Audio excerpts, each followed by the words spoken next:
সুপ্রিয় দর্শক, আসসালামু আলাইকুম। নিউজ 24 এর সকালের সংবাদে আপনাদেরকে স্বাগতম। প্রথমেই জানিয়ে দিচ্ছি সংবাদ শিরোনাম। সীমান্তে বিজিবির উপর মাদক কারবারিদের হামলায় 2 কর্মকর্তা আহত।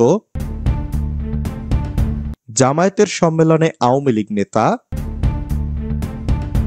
মাদ্রাসা ছাত্রীকে অপহরণের পর ধর্ষণ, শিক্ষক গ্রেফতার। চাইলেও সব সংস্কার করতে পারে না অন্তর্বর্তী সরকার, মন্তব্য আনু মোহাম্মদের।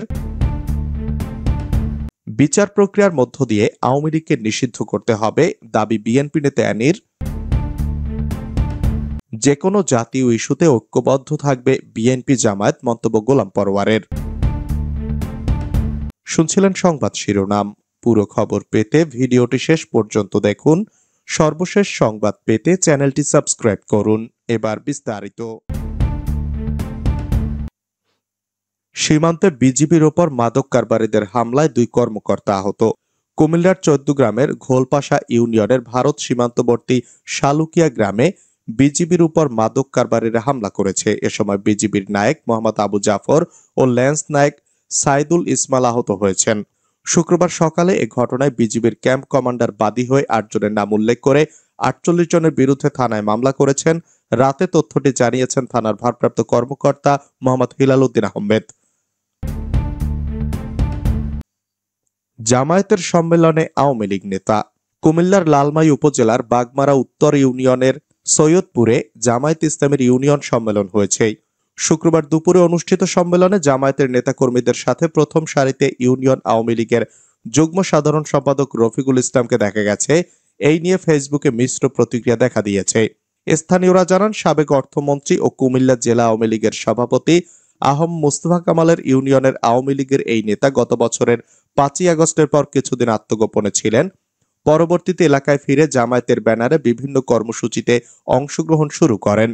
বাগমারা উত্তর ইউনিয়ন আওয়ামী লীগের যুগ্ম সাধারণ সম্পাদক রফিকুল ইসলাম বলেন, আমি আওয়ামী লীগের পদে আছি, পদত্যাগ করিনি। মুসলমান হিসাবে বিভিন্ন ইসলামিক প্রোগ্রামে থাকা লাগে। তাছাড়া সড়ক দুর্ঘটনায় নিহত জামায়াত কর্মী জসিম উদ্দিন ও আমি একই গ্রামের বাসিন্দা। জামায়াতের কর্মী সম্মেলনেও আমার গ্রামেই অনুষ্ঠিত হয়েছে, সে কারণে আমি উপস্থিত ছিলাম। মাদ্রাসা ছাত্রীকে অপহরণের পর ধর্ষণ, শিক্ষক গ্রেফতার। সিলেটের বিশ্বনাথে মাদ্রাসা পড়ুয়া কিশোরীকে অপহরণ করে ধর্ষণের অভিযোগে মোহাম্মদ সেলিম মিয়া নামের এক শিক্ষককে গ্রেফতার করেছে পুলিশ। শুক্রবার গ্রেফতার সেলিমকে আদালতে পাঠানো হয়েছে। এ ঘটনায় কিশোরীর বাবা বাদী হয়ে বৃহস্পতিবার রাতে বিশ্বনাথ থানায় নারী ও শিশু নির্যাতন দমন আইনে একটি মামলা দায়ের করেছেন। ওই দিন ওসমানীনগর উপজেলার সৈয়দ মান্দারুকা গ্রামে অভিযান চালিয়ে সেলিমকে গ্রেফতার করা হয়। অভিযুক্ত সেলিম ওসমানীনগর উপজেলার সৈয়দ মান্দারুকা গ্রামের মৃত শুকুর আলীর ছেলে। তার পরিবারের 3 সন্তান রয়েছে। চাইলেও সব সংস্কার করতে পারে না অন্তর্বর্তী সরকার, মন্তব্য আনু মোহাম্মদের। বর্তমান অন্তর্বর্তী সরকার চাইলেও সবকিছু সংস্কার করতে পারে না। তবে বাংলাদেশে বসবাসকারী দলিত সম্প্রদায়ের অবস্থার পরিবর্তনের জন্য এই সরকার গুরুত্বপূর্ণ ভূমিকা পালন করতে পারে। তাদের আবাসস্থল, স্বাস্থ্য ও শিক্ষার মতো গুরুত্বপূর্ণ বিষয়ের বৈষম্য দূর করতে কাজ করা সম্ভব। এসব ব্যাপারে যদি এই সরকার কাজ করে তাহলে বোঝা যাবে বৈষম্য দূর করতে সরকারের সদিচ্ছা আছে। আর একটা রাষ্ট্রের সবচেয়ে বেশি বৈষম্যের শিকার হওয়া জনগোষ্ঠীকে এগিয়ে নেওয়া সরকারের দায়িত্ব। শুক্রবার রাজধানীর জাতীয় প্রেস ক্লাবের জহুর হোসেন চৌধুরী হলে জাতীয় গণতান্ত্রিক কমিটির সভাপতি অধ্যাপক আনু মোহাম্মদ এ মন্তব্য করেন। বিচার প্রক্রিয়ার মধ্য দিয়ে আওয়ামী লীগকে নিষিদ্ধ করতে হবে, মন্তব্য বিএনপি নেতা অ্যানির। বিচার প্রক্রিয়ার মধ্য দিয়ে আওয়ামী লীগকে নিষিদ্ধ করার দাবি জানিয়ে বিএনপির যুগ্ম মহাসচিব শহীদউদ্দিন চৌধুরী অ্যানি বলেছেন, আমরা দ্রুত দৃশ্যমান বিচার দেখতে চাই। শুক্রবার বিকেলে রক্ষীপুর সদর উপজেলার বাঙ্গাখা ইউনিয়ন বিএনপির প্রতিনিধি সভায় প্রধান অতিথির বক্তব্যে তিনি এসব কথা বলেন। ইউনিয়ন বিএনপির আয়োজনে আমানুল্লাহপুর আয়েশা দাখিল মাদ্রাসায় এ প্রতিনিধি সভা করা হয়। শহীদউদ্দিন চৌধুরী এনি বলেন, হাসিনা পালিয়ে গেছে ঠিকই, কিন্তু হাসিনার অর্থ পালায়নি। সবাইকে এখনো গ্রেফতার করা সম্ভব হয়নি। এখন পর্যন্ত বিচার দৃশ্যমান না। হাসিনার পরিবারের যারা দুঃশাসন দুর্নীতির সাথে জড়িত তাদের বিচারের আওতায় আনতে হবে। আমাদের স্পষ্ট বক্তব্য হলো, আমরা দ্রুত দৃশ্যমান বিচার দেখতে চাই। আরেকটি হলো সংস্কার দেখতে চাই। নির্বাচনের জন্য সংস্কার জরুরি। বিচার প্রক্রিয়ার মধ্য দিয়ে আওয়ামী লীগকে নিষিদ্ধ করতে হবে, কারণ এদের বাংলাদেশে রাজনীতি করার কোনো সুযোগ নাই। এরা যদি ঝটিকা মিছিল করে হঠাৎ করে আসি আবার ফেসিবাদ কায়েম করে তাহলে জনগণের দুর্ভোগ আছে, জনগণের ক্ষতি করার জন্য এরা উৎপেতে আছে।